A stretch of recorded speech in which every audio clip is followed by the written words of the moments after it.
Oh, yes, sir. Stay there, bro. All right, Bro, so I let's hear go that. on to the next topic. Goodell wasn't the only one on his apology tour. Rad boy, so I'm gonna go to Rad first on this one. Drew Okay. Brees. Drew Uh-huh. Brees put his foot in his mouth, but he apologized. But before he could apologize, he had like Mike T, his teammates. He had LeBron James. He had sports media, and by sports media I mean me, because I was like DC Young Fly.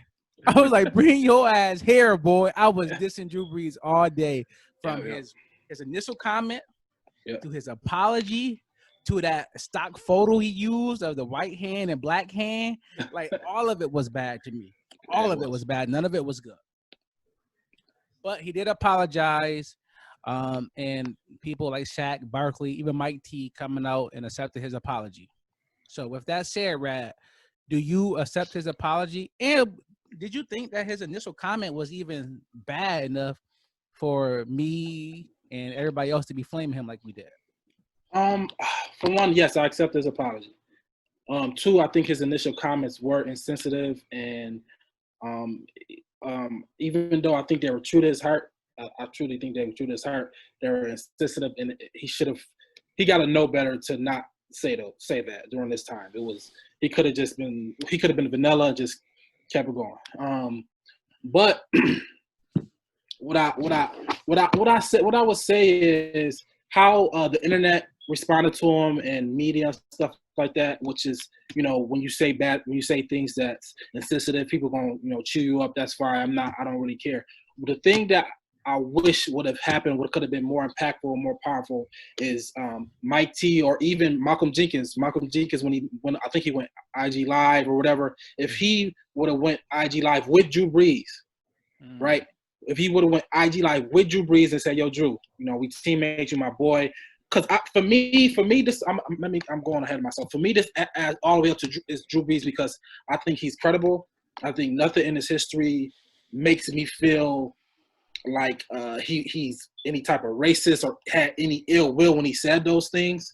If you had a poll for, I guess, black people, or I don't know, any type of poll to show you like what white quarterback has the most credibility built up for black people, or just Yeah, just injustices and stuff, Drew Brees would be on the short list of that. You know what I mean? Like before this happened, he would have been on the short list if not one.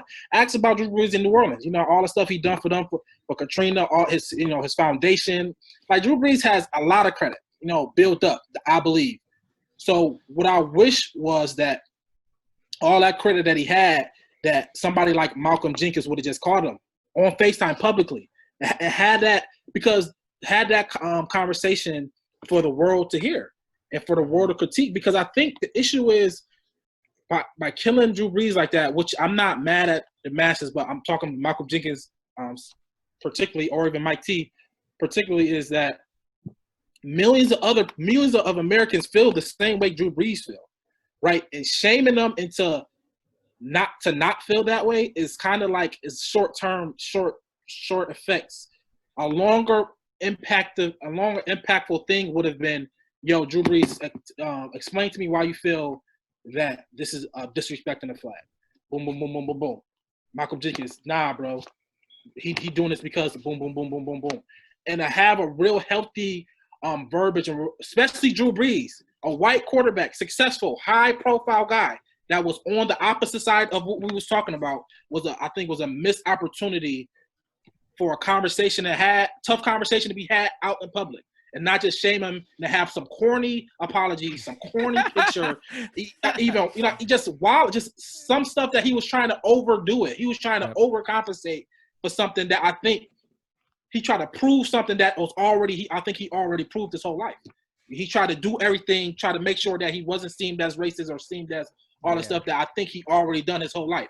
And I don't think his comment was racist. I think it was insensitive, Yeah. and he wasn't thinking further than his own personal life, which is much bigger than that, bro. So I think it just was a missed opportunity for a Malcolm Jenkins. The rest of the world, they're gonna be the rest of the world. But Malcolm Jenkins could have had a powerful moment, if he added Drew Brees to his live and I had a real said, discussion. Drew, give me your number. I'll call you, dog. We could do it right here. For real, I I don't think know, that would have so, been dope. bro. I think that would have been Nah, dope, bro. personally. Yeah. Go ahead, Mills. Yeah, great take, Rad. Great take.